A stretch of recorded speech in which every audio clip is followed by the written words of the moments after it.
Bonsoir à tous. Au sommaire de ce journal, les militants du PRD refusent de laisser partir Maître Adrien Ngwedji. Ils le maintiennent au gouvernail du Parti du Renouveau démocratique. C'est à la faveur du 5e congrès ordinaire du parti tenu au siège national à Porto Novo et dans 12 autres villes du Bénin par visioconférence. Les travaux de ce congrès sont axés sur la redynamisation des structures et la redéfinition du projet de société du parti.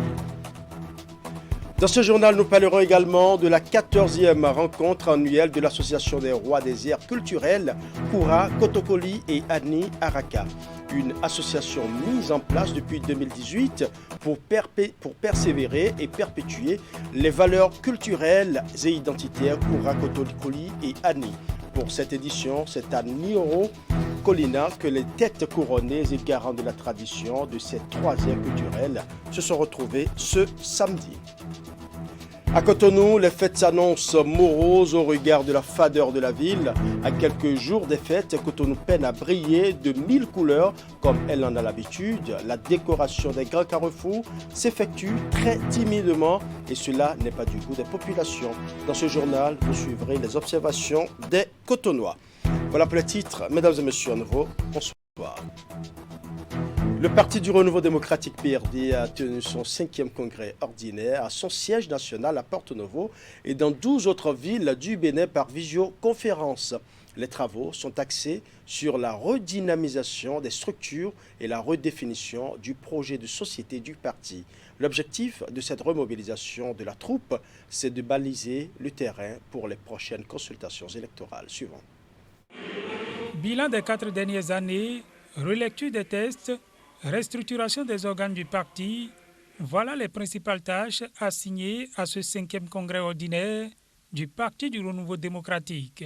Un congrès que Maître Adrien Ngwedji et le peuple PRD ont placé sous le signe de la remontada au regard des nombreuses embûches qui ont jalonné leur chemin ces dernières années. La remontada que vous avez adoptée n'est pas une incantation magique, encore moins une fatalité. C'est une dynamique au service d'une conviction, une dynamique propulsée dans l'action après l'analyse et la réflexion. Pour reprendre sur l'échiquier politique national et dans les institutions les places qui nous reviennent. Nous le voulons parce que nous le pouvons. Nous le voulons parce que nous sommes forts de notre cohésion. Nous le voulons parce que nous sommes forts de notre capacité de travail et de mobilisation. Face aux difficultés, le PRD, dira Maître Adrien Ngwedji, a opté pour la résilience. Aujourd'hui, elle a sa place dans la mouvance et compte bien reprendre toute sa place lors des prochaines élections. Nos adversaires n'ont rien trouvé de mieux que d'inventer une loi sans précédent nulle part pour nous priver du bénéfice des élus que nos électeurs nous ont accordés. C'est pour vaincre cet acharnement sans fondement que notre parti est entré non pas en résistance, mais en résilience. Oui, nous avons soutenu et continuons de soutenir le président Patrice Talon avec foi et détermination. Nous avons pratiquement mené pour lui et sa colistière une campagne que nous n'avons jamais faite pour nous-mêmes. Mais dans le même temps, nous nous battons pour notre retour à l'Assemblée nationale, pour notre retour à la tête de nos communes.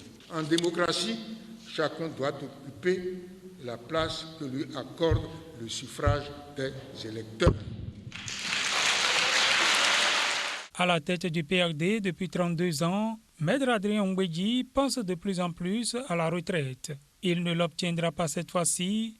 Le refus des militants a été catégorique. Ils veulent encore le voir conduire la barque. Serais-je bien inspiré de monter à nouveau à bord?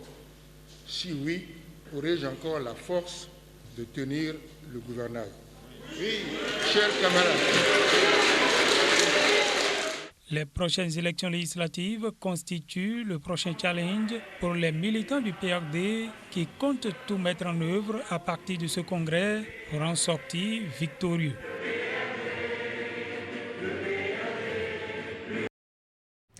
Et pendant ce temps, l'association des communes de l'Atakora et de la Donga change de porte-étendard. C'est l'une des grandes informations à retenir de l'Assemblée générale ordinaire de cette association tenue à Waké. Le maire de Latitengu et désormais ex-président de la CAD passe le flambeau à son successeur. Retour sur les temps forts de cette Assemblée générale ordinaire. Draman Wolo, maire de la commune de Waké, élu président de l'association des communes de l'Atakora et de la Donga à CAD. Il est désigné par ses pairs au terme de cette 8e Assemblée générale ordinaire tenue à Waké pour conduire les destinées de cette association. Une fois porté à la tête de cette fêtière pour un mandat de 2 ans, le nouveau président mesure déjà l'immensité de la tâche qu'il attend sur le terrain. Nous aurons beaucoup de choses à faire, mais nous voudrions compter, comme nous sommes engagés, sur l'engagement de chaque conseil communal, afin que notre participation pour le fonctionnement et pour les activités de ACAD ne s'ouvre de rien. Il n'y a pas de doute, parce que depuis environ 2 mois, les nouveaux conseils communaux se sont inscrits dans cette dynamique. Vous venez d'être honoré. L'honneur est une charge, Monsieur le Président. Vous aurez à charge d'assurer le développement équilibré et intégré des 13 communes de l'Atakora et de la Donga. À travers ces assises, les élus des 13 communes de l'Atakora et de la Donga affichent leur ferme volonté de se retrouver pour discuter des questions relatives à la gouvernance financière, administrative et l'offre des services proposés aux populations de ces 2 départements. Avant de passer le témoin à son successeur, le président sortant, sans être exhaustif, dresse le bilan des actions menées depuis sa prise de fonction. Le paiement des cotisations, la mise en place d'une base de données spéciale des infrastructures agricoles dans nos 13 communes, l'appui à l'élaboration des PAI 2020 et 2021 sous un format harmonisé dans nos 13 communes. L'ambition des membres de cette association ainsi que celle du bureau exécutif est de faire de cette association un outil indispensable de développement inclusif et durable. Nous sommes aujourd'hui en 2021 et je suis très impressionné de voir la manière dont cette association a grandi. Elle menait déjà des actions, mais en termes de témoignages par rapport à ce que j'ai pu constater entre 2015 et aujourd'hui, on se rend compte que celle-ci s'est professionnalisée. L'attractivité territoriale comme levier du développement harmonieux des communes de l'Atakora et de la Donga, tel est le thème central de cette rencontre. Parlons à présent de la visite de terrain effectuée par une délégation de la Direction Europe du ministère des Affaires étrangères et de la coopération, accompagnée de l'équipe de coordination du projet d'appui au développement des filières protéiniques. La délégation est allée constater à Abomey et à Zapota les réalisations et les impacts du projet. Selon les visiteurs, des avancées ont été enregistrées, mais il reste beaucoup à faire. Cette descente en vue de s'imprégner des réalisations effectuées dans le cadre du projet d'appui au développement des filières protéiniques PADEFIP. Après les collines, la délégation était dans le zoo. L'équipe de la Direction Europe du ministère des Affaires étrangères avait à ses côtés quelques membres de la coordination du projet. Nous sommes sur le terrain pour mieux apprendre par rapport au projet, mieux nous imprégner des réalités pour un meilleur suivi en fait. À Abomey, les visiteurs se sont rendus sur un site sur lequel sont menées des activités piscicoles. La visite de terrain et les explications du promoteur leur a permis de s'informer des avancées et résultats obtenus grâce aux interventions du projet, mais aussi les difficultés. Il y a du travail qui s'est fait sur le terrain. Nous avons interrogé des acteurs, nous avons vu l'équipe de PADEFIP aussi en activité, en action. C'était impressionnant. Tout n'est pas rose, hein, il y a des difficultés. Nous allons faire des propositions au ministre et puis à notre partenaire, au bailleur de fonds, l'AFD, pour que les choses puissent être plus rentables que ce que nous voyons actuellement. Depuis le démarrage du PADEFIP, plusieurs actions ont été menées en direction des pisciculteurs. Des sessions de recyclage, l'appui conseil et les orientations ont conduit à l'amélioration de la production. D'Aboumé, la délégation a mis le cap sur Zakota. Les membres ont visité un site de finalisation et de stockage de semences certifiées. Les productions dans ce lieu sont de bonne qualité et disponibles en quantité suffisante. Grâce au PADEFIP, j'ai emblavé 5 hectares. J'ai reçu 150 kg de semences de base, 10 sachets d'inoculum et 500 kg d'engrais NPK. En dehors de cet appui en nature, j'ai reçu une formation sur les itinéraires techniques et normes de production de semences certifiées. C'est son stock primaire ramené du champ. L'opération d'appurement et de tri va se poursuivre pour sortir la semence certifiée de bonne qualité. Et ce n'est qu'après ça là que la direction de la production végétale passera pour certifier la semence produite. La visite de terrain entre dans le cadre des actions prévues dans le but du suivi et évaluation du projet. Le PADEFIP est mis en œuvre sur une durée de 5 ans. Il vise à développer la filière agricole dans la région centre du Bénin par l'accompagnement des pisciculteurs notamment. Ceci grâce à l'appui technique et financier de l'AFD, Agence française pour le développement. Troisième édition du Salon de l'emploi et des compétences. L'initiative portée par l'Agence nationale pour l'emploi est une occasion offerte aux jeunes de rencontrer des entreprises dans le but de faire valoir leurs compétences et de se faire bien sûr embaucher. Depuis le démarrage du salon, environ 50% des offres sont satisfaites sur place cette année. 2200 offres étaient disponibles. La rencontre entre jeunes demandeurs d'emploi et les entreprises a été parrainée cette année par le préfet du département du Zou. Suivant.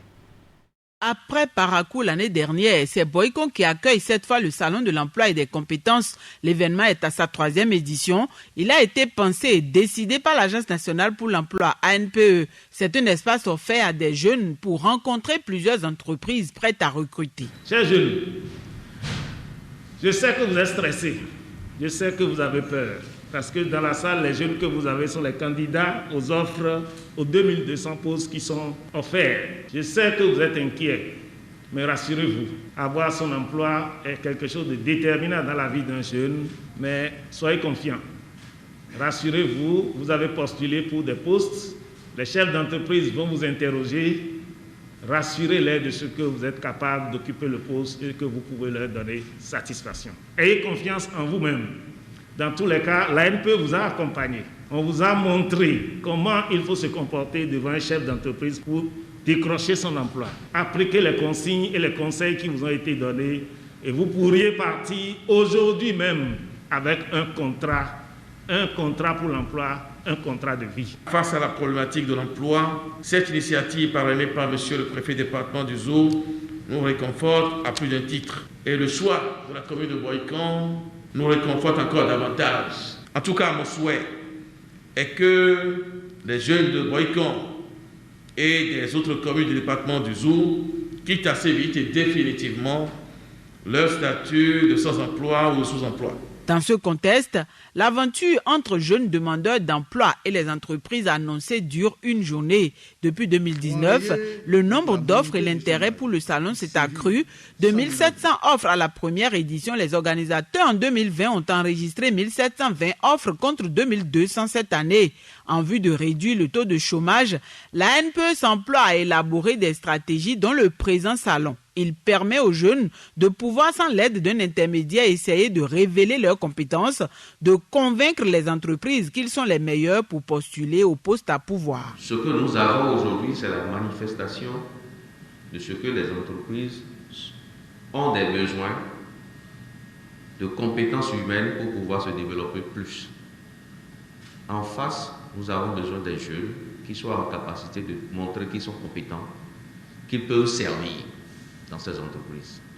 C'est un challenge que nous avons à Boycon et nous sommes vraiment dans l'espoir qu'à la fin de cette journée, nous ayons de très bonnes nouvelles. Il faut souligner que le Salon de l'emploi et des compétences est une activité insérée à la quinzaine nationale de l'emploi organisée depuis 10 ans. L'association des rois des aires culturelles Koura, Kotokoli et Ani Araka a organisé sa 14e rencontre annuelle. Créée en 2018 par Sa Majesté Achiba II de Basila, l'Araka est une instance mise en place pour préserver et perpétuer les valeurs culturelles et identitaires Koura, Kotokoli et Ani. Pour cette édition, c'est à Nyoro Kolina que les têtes couronnées et garants de la tradition de ces 3 aires culturelles se sont retrouvés ce samedi à la Sanarouna. 14 ans déjà que l'association des rois des aires culturelles Koura, Kotokoli et Ani Araka œuvre autant que faire se peut pour la valorisation et la préservation de ses us et coutumes. Elle matérialise chaque année son engagement et sa détermination à perpétuer ses valeurs culturelles et identitaires à travers des retrouvailles annuelles.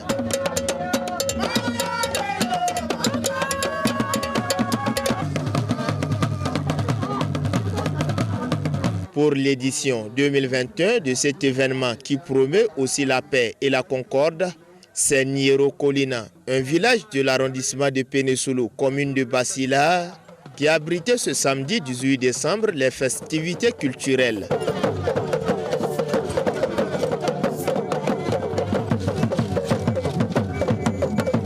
La culture traditionnelle que nos ancêtres nous ont léguée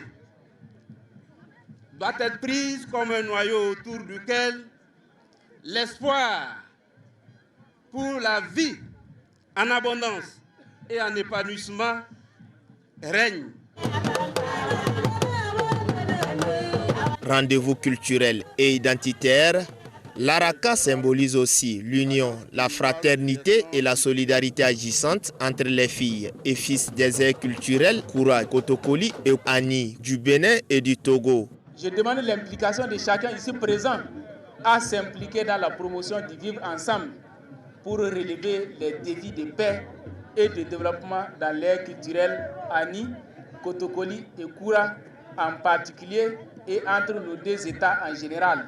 L'offre artistique et culturelle aussi riche que variée proposée au public vient prouver une fois encore la détermination de ces garants de la tradition, sages et notables, à perpétuer d'année en année leurs valeurs ancestrales. Le rôle du chef traditionnel est de concilier les intérêts divergents d'une population au triple plan socio-culturel et coutumier, partagé entre le conservatisme et la modernité.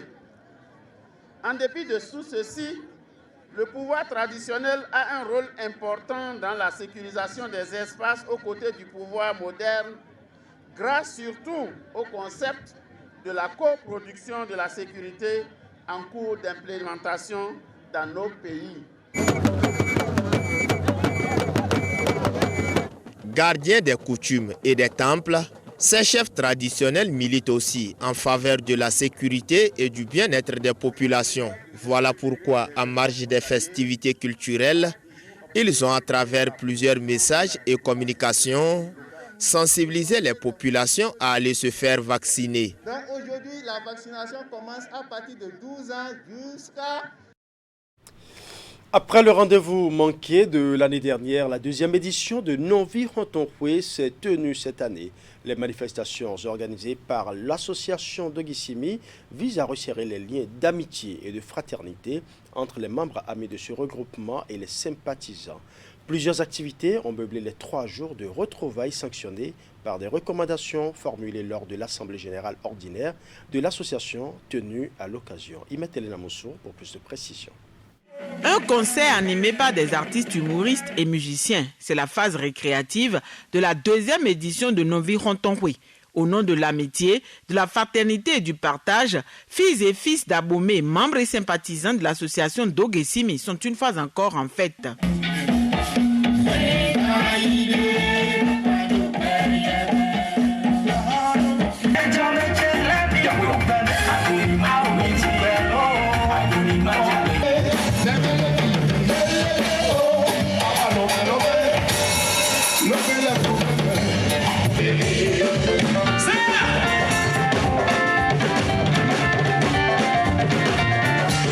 Après le rendez-vous manqué de l'année dernière pour cause de pandémie du coronavirus, organisateurs et convives sont à nouveau ensemble. Les manifestations étalées sur 3 jours ont démarré vendredi par une caravane, une activité de salubrité et de distribution de cache-nez. Nous avons commencé la journée avec la marche pétestre par les marcheurs pro. Nous avons distribué des cache-nez aux élèves de quelques CEG que nous avons sélectionnés dans les 9 communes du plateau. Porté par l'association Dogesimi, Novi Rontonwe a été pensé afin de resserrer les liens fraternels et d'amitié entre natifs et cadres de la cité historique d'Abomey ainsi que leurs amis. Occasion de retrouvailles idéales, les manifestations cette année ont été couplées avec la tenue de l'Assemblée générale ordinaire de l'association. Les instants de réflexion ont permis de jeter un regard rétrospectif sur les actions menées, mais aussi et surtout faire des projections. Nous avons élaboré un plan d'action sur 3 ans. Et en 2022, comme action phare, c'est de renforcer la capacité des femmes qui sont dans notre association à pouvoir s'auto-exercer. Parce que l'association Dogesimi n'est pas que l'association des intellectuels. C'est toutes les couches qui s'y trouvent et nous allons renforcer notre présence sur le terrain en ce qui concerne les œuvres sociales, favoriser le sourire auprès des enfants orphelins, démunis, pour ceux qui ont perdu l'espoir entre griffes. Tout Béninois qui se sent concerné par l'amitié peut participer à cette fête. Et à l'égard d'autres fêtes comme Novi, Tcha et autres, nous voulons véritablement renforcer Novi Rontonwe pour que ça soit une fête nationale et que ça transcende aussi les frontières donc, de notre pays, le Bénin. En plus des moments récréatifs et d'autres activités prévues, les membres de l'association et leurs invités ont également eu droit à des moments de convivialité pour partager un repas. Ouvrons à présent les portes du Grand Prix littéraire du Bénin, la 3e édition de cette initiative du ministère du Tourisme, de la Culture et des Arts a consacré Raouf Mam à travers la JA Troué. Au-delà du Grand Prix littéraire du Bénin, le concours de cette année a connu des innovations. Le prix du meilleur journaliste chroniqueur littéraire est revenu à notre collègue Tanguy Agoye de Canal 3 Bénin et celui d'éditeur est reçu par les éditions Ruisseau d'Afrique. Retour sur les temps forts de cette soirée riche en couleurs. La 3e édition du Grand Prix littéraire du Bénin livre son verdict. Ce concours qui récompense les meilleures œuvres littéraires rédigées en français par des auteurs béninois a connu cette année des innovations avec la création de 2 prix spéciaux. 2 innovations majeures ont été introduites, à savoir prix de l'éditeur et prix du journaliste littéraire. Ces 2 prix visent à distinguer et à récompenser l'éditeur et le journaliste critique ou chroniqueur littéraire qui ont le plus marqué de par leur production la vie littéraire de notre pays ces 3 dernières années. Grand Prix littéraire, catégorie journaliste littéraire, et le lauréat c'est Tanguy Agoye. Le lauréat du prix de l'éditeur 2021 est édition Ruisseau d'Afrique. Pour l'édition 2021, 3 différents jurys ont travaillé dans chaque catégorie sous la supervision d'un huissier de justice. Le Grand Prix littéraire du Bénin est initié par le ministère du Tourisme, de la Culture et des Arts qui entend par là valoriser la diversité de la création littéraire nationale. Grand Prix littéraire du Bénin 2021. Nom du gagnant, Raouf Mama. La JA Troué, Laha édition. En dehors du trophée, Tanguy Agoye de Canal 3 Bénin reçoit un chèque d'1 million de francs CFA. Les éditions Ruisseau d'Afrique, 3 millions et la JA Troué, Lara édition, 5 millions de francs CFA. Je pense que le livre a gagné ce prix à cause des illustrations. Merci infiniment. Ceci représente en réalité 14 années de sacrifice. Ceci est l'expression d'un amour pour les livres. C'est 2 chroniques par semaine pendant 6 ans. Donc 2 livres par semaine pendant 6 ans, bien compté. C'est une émission 1 fois par semaine pendant 13 ans. Merci franchement à ceux qui ont pensé un instant que les journalistes qui lisent les livres ont besoin aussi d'être considérés. Ce prix est un signal à tous les acteurs de la chaîne du livre. Enfin, quelqu'un nous voit. Ce merci, c'est aussi de reconnaître que l'honneur est une charge. Nous promettons de faire davantage des livres à la saveur de la culture de chez nous. Occasion pour le ministre de saluer et féliciter les lauréats des 3 catégories ainsi que tous les acteurs concernés dans l'organisation de l'événement. Cette innovation contribuera selon lui à professionnaliser davantage le secteur, à le rendre plus compétitif et à inciter la jeunesse béninoise à s'y investir avec plus d'ardeur. Si à l'instar des distinctions littéraires internationales de prestige, le Grand Prix littéraire du Bénin donne une légitimité littéraire à l'écrivain et à son livre, il demeure que cette récompense doit assurer aux lauréats un succès de librairie.